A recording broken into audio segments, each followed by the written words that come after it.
Mesdames et messieurs, bonsoir. La télévision d'État de l'Arménie occidentale vous présente les nouvelles du jour. Voici les principaux chapitres d'aujourd'hui. La 84e commémoration des victimes du massacre de Dersim. Rénovation de la route Akhaltsikhe-Akhalkalaki au Djabar. Les Azerbaïdjanais ont détruit le cimetière du village de Metztarel dans la région de Hadrut. Un tremblement de terre a été enregistré sur le territoire de la République d'Arménie. Aliyev nourrit ses réfugiés de mensonges depuis 30 ans. Une autre fiction turque, les Arméniens sont accusés d'avoir mis le feu à Izmir. En Turquie, les femmes journalistes sont les plus maltraitées au monde. Armen Haknazarian, fondateur du Fonds de recherche sur l'architecture arménienne, aurait eu 80 ans aujourd'hui. 84 ans se sont écoulés depuis le massacre de 1937-1938 dans la région de Dersim en Arménie occidentale. Selon les données officielles, 16 000, selon les données non officielles, 72 000 personnes ont été tuées, des milliers de personnes ont été exilées, des milliers d'enfants, en particulier des filles, ont été adoptées et enlevées à leur famille. Le but de massacre était de détruire le mode de vie unique de Dersim, l'identité politique, sociale et culturelle. Le processus du massacre de Dersim, le 4 mai 1937, a commencé par un rapport sur la province de Tunceli, le 25 décembre 1935 et par la décision du Conseil des ministres du 4 mai 1937, s'est transformé en une opération militaire comme une mesure de sanction et de retenue. Les opérations militaires à Dersim ne se sont pas limitées au massacre de personnes. Les ressources géographiques, les sanctuaires et les colonies de Dersim ont également été bombardées, incendiées et détruits. De nombreuses femmes ont été violées. Des centaines de femmes et de filles ont échappé au viol, préférant la mort en se jetant dans les eaux de Munzur. 84 ans se sont écoulés depuis ce qui s'est passé et les habitants de Dersim insistent sur le fait que l'État doit faire face et répondre à leurs demandes, dont certaines sont les suivantes. Le 4 mai sera accepté comme jour de commémoration des victimes du massacre de Dersim. Les archives seront ouvertes et l'État affrontera les massacres. Dersim retrouvera son ancien nom. Des excuses seront présentées aux habitants de Dersim. Les travaux de rénovation de la route Akhaltsikhe-Akhalkalaki ont repris hier, le 4 mai. Le site web jnews.gu informe à ce sujet. La société Département de la construction de route numéro 1 a repris les travaux de réparation de la route mentionnée. Selon le représentant de l'entreprise, les travaux ont commencé par Akhaltsikhe et continuent de monter jusqu'à Akhalkalaki jusqu'à la partie appelée Vstrecha. Les travaux seront réalisés très rapidement et seront terminés d'ici septembre. Il convient de rappeler que la reconstruction de la route Akhaltsikhe-Akhalkalaki a commencé dans la seconde quinzaine de septembre. Au total, 7 km de route depuis le pont Korhis-Trali doivent être réparés. Le cimetière arménien du village de Metztarel dans la région de Hadrut, qui passait sous le contrôle de l'Azerbaïdjan, a été détruit. Le groupe de suivi du patrimoine du Caucase l'a annoncé sur son microblog Twitter. Récemment, le cimetière arménien du village de Metztarel a été détruit. Il a été fondé au début du 19e siècle et a fonctionné jusqu'à ce que les Arméniens soient évacués du village en 2020. L'image satellite montre la destruction complète du cimetière, lit-on dans le message.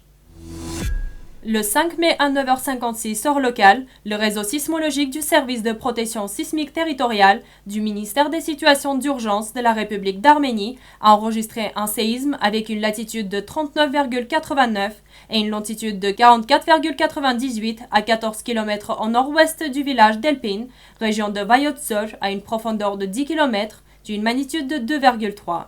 Un responsable du ministère des situations d'urgence de la République d'Arménie a déclaré à Armen Press que la magnitude du tremblement de terre dans l'épicentre était de 3 points. Le tremblement de terre a été ressenti dans les villages de Zangakatoun, Tigranachen, Parush-Sevak de la région d'Ararat avec une magnitude de 2 à 3. Les réfugiés azerbaïdjanais des années 90 se plaignent que les fonctionnaires de l'État les ont oubliés. En fait, l'Azerbaïdjan n'a pas de réfugiés parce qu'ils ont obtenu immédiatement la citoyenneté azerbaïdjanaise et beaucoup d'entre eux se sont installés dans les maisons d'Arméniens déportés qui ont fui les massacres. Au cours de nombreuses années du processus de négociation, le chef de l'Azerbaïdjan, Ilham Aliyev, a insisté pour que les réfugiés azéris, qui avaient quitté le Karabakh pendant la première guerre des années 90, retournent chez eux en Artsakh. Mais après la guerre de l'année dernière, les responsables azerbaïdjanais les ont complètement oubliés. Les réfugiés vivent dans des conditions inhumaines en Azerbaïdjan toutes ces années, attendent leur tour depuis plus de 30 ans. Aliyev a décidé que les appartements des Azéris expulsés d'Artsakh seraient désormais fournis aux familles des martyrs. Bien sûr, satisfaisant leurs aspirations dictatoriales, les autorités ont contracté la demande, oubliant l'existence de ces réfugiés. Après la reconnaissance du génocide contre les Arméniens par le président américain Joe Biden, la machine de propagande turque a commencé à fonctionner. Il y a quelques jours, en réponse à la déclaration du président Biden, le président turc Recep Tayyip Erdogan a fait de nombreuses déclarations fausses et manifestement désinformantes, accusant les Arméniens au génocide de 1914-1923. Suite aux fabrications historiques d'Erdogan, les médias pro-gouvernementaux et pro-Erdogan, en particulier Yeni Shafak, ont fait une démarche similaire en Turquie. Ainsi, le journal submentionné a récemment publié un article intitulé « Les documents d'incendie discutés depuis un siècle, Izmir incendié par des gangs arméniens » qui déclare que l'incident sans précédent qui a eu lieu les 13 et 14 septembre 1922 dans la ville historique grecque de Smyrne, aujourd'hui Izmir, a été organisé par des Arméniens. Le but principal de l'article est de rejeter toute la responsabilité de l'incendie sur les Arméniens qui s'accompagnent de fausses citations coloniant les Arméniens. Il faut cependant noter que les Turcs menés par Atatürk avaient occupé Izmir quelques jours avant l'incendie, le 9 septembre 1922, et c'est seulement après que l'incendie a eu lieu. Les Turcs basent leur propagande sur les rapports d'un fonctionnaire ordinaire, tandis que de nombreux témoins, diplomates américains et européens, ont rapporté que Izmir avait été incendié par les Turcs. L'écrivain américain Jill Milton, dans son Paradis perdu, Smyrne 1922, basé sur un certain nombre de mémoires, écrit que pendant les massacres et les pillages perpétrés parallèlement à l'incendie, les Turcs ont violé les femmes, puis leur ont coupé les seins. Des milliers de personnes ont été assiégées et sont morts de faim, et la fanfare militaire turque jouait constamment pour faire taire les crises du peuple. La Coalition mondiale des femmes pour le journalisme a préparé un rapport à l'occasion de la Journée mondiale de la liberté de la presse sur les violations, les attaques, les menaces de la violence contre les femmes journalistes dans le monde. Selon le rapport, la plupart de ces cas de violence contre les femmes journalistes dans le monde ont été enregistrés en Turquie, y compris en Arménie occidentale occupée par la Turquie. Au premier trimestre 2021, le nombre de cas signalés d'agressions, de violences et de menaces contre des femmes journalistes en Turquie a atteint 114. 14 femmes journalistes ont été arrêtées par la police turque lors d'un rassemblement de protestation. Il est à noter qu'au cours de cette période, 50 femmes journalistes ont été poursuivies pour publication sur les réseaux sociaux. Arben Haknazarian, docteur en architecture du Fonds de recherche sur l'architecture arménienne, est né le 5 mai 1941 à Téhéran. Il est le fils du docteur Hovannes Haknazarian, un linguiste d'Agoulis. En 1959, il est diplômé de l'école Kouchesh d'Aftian de Téhéran. En 1969, du département de l'architecture, de la faculté d'architecture et de génie civil de l'école technique supérieure de Rhénanie-Westphalie à Aix-la-Chapelle et en 1973 du département d'urbanisme en tant que docteur en architecture. Il a commencé son activité de recherche en 1968, mesurant le monastère de Santa-Tevos dans la province d'Artaz. Dans les années 1970, il a effectué 6 expositions scientifiques en Arménie occidentale, chacune d'une durée d'environ 2 mois. Plus tard, privé de la possibilité de participer personnellement à des expositions scientifiques, il a continué à organiser des expositions scientifiques en Arménie occidentale, en Arménie mineure et en Cilicie jusqu'à la fin de sa vie. En 1974, il fonde et dirige la société d'architecture Monite à Téhéran.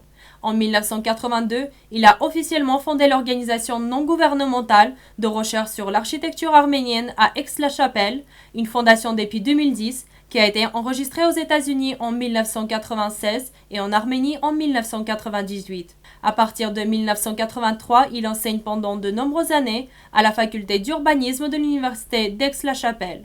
Il est décédé le 19 février 2009 à Aix-la-Chapelle et les cendres ont été enterrées à Aix-la-Chapelle et au cimetière d'Artashavan. Nous vous remercions pour votre fidélité et à la fin de notre émission, vous pouvez profiter de la performance de l'ensemble Akunk dont la version complète est disponible sur notre site web.